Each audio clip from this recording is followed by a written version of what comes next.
Mahigit 20 Chinese maritime militia vessels ang namataang nagkumpulan sa Sabina Shoal nitong nakarang linggo. Ang mga barkong ito raw ang ilan sa mga nanghaharas sa mga barko ng Pilipinas sa resupply mission sa West Philippine Sea. Nasa frontline ng balitang yan si Brian Castillo. Sa satellite images na ito nakuha sa Sabina Shoal sa West Philippine Sea nitong March 4, makikita ang nagkukumpulang Chinese maritime militia vessels. Naka-rafting formation ang mga ito o magkakatabing nakaangkla ang mga barko sa dagat na sakop ng Exclusive Economic Zone ng Pilipinas. Karaniwan itong ginagawa para magsilbing pansamantalang outpost nila sa gitna ng dagat at para rin maging pahirapan ang pagpapaalis sa kanila. Sa isang post sa X, sinabi ni Maritime Security Expert Ray Powell na umabot sa 26 na Chinese maritime militia vessels ang naispatan sa Sabina Shoal. Hindi pa ito kinukumpirma ng AFP Western Command. We're monitoring it. We're going to validate all these reports. Tuloy-tuloy lang yung maritime domain awareness. Ang Chinese militia vessels na ito ang aktibong nanghaharang at nanggigipit sa mga barko ng Pilipinas tuwing may resupply mission. Para sa AFP, mas nakababahala raw ang tila pagsunod nito sa kumpas ng China Coast Guard. We are not concerned with the intent, again, or the numbers. What we are concerned about are the actions conducted against us.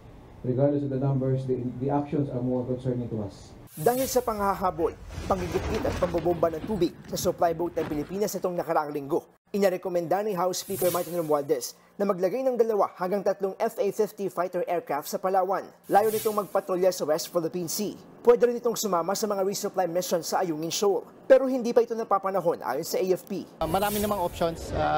We don't need our fighter planes really to fly, to escort.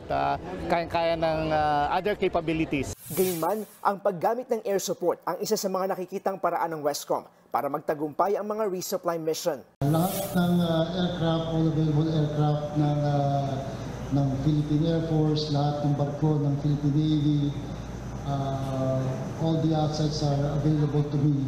If the new defense concept calls for the deployment of the aircraft, then we will deploy the aircraft. Kasabay ng ika-48 anibersaryo ng AFP Western Command, pinarangalan ng ilang tauhan ng Navy na sumalang sa mga nagdaang resupply mission. Kinilala ang kanilang ipinakitang tapang sa kabila ng mga insidente ng panghaharas sa karagatan. Iginiit ng AFP Western Command na paulit-ulit man silang harangin at sindakin sa karagatan, hindi sila padadaig sa mga pwersang nagpapakita ng kalakasan.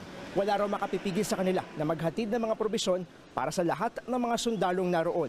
Sa Abril daw ang susunod na rotation at resupply mission ng Pilipinas. Nagbabalita mula sa frontline, Brian Castillo, News 5. Mga kapatid, Jiggy Manikad po, iba na ang may alam at may pakialam sa panahon ngayon. Para sa konkreto, kumpleto at komprehensibong balitaan sa frontline, mag-follow at mag-subscribe sa social media pages ng News 5.